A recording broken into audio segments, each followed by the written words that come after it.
来看台积电的董事会头一届伫美国举行，针对川普可能要对台湾的晶片起关税，有外国媒体是指出讲，台积电会当透过伫美国来设晶片，先进封装可外式闪线，来扩大投资，甲一寡愈先进的制定刷到美国来甲美国协商，减少关税影响。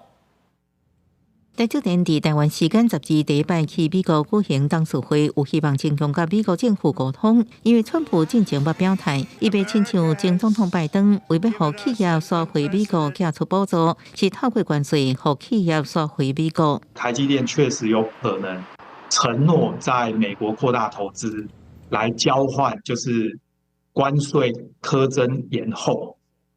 那这样感觉就是双赢的策略。根据了解，台积电伫美国设厂投资650亿美金，用得到美国政府补助66亿美金。这3座晶圆厂包含一期已经开始量产的4奈米，2期的3奈米厂，然后到2028年量产，3期要生产2奈米，或者是更加先进的制程。根据英国金融时报指出，是要说服川普无扣重税，台积电用伫美国设先进封装口外闪线，扩大美国投资，承诺将更加先进的制程刷去美国。或者是请美国客户说服川普政府，因为川普关税变数，鸿海董事长刘永辉也提出伊的看法。整个影响应该不会太大，那真正会大的是什么呢？就是怕因为这个新的关税制度造成了整个全球的不景气。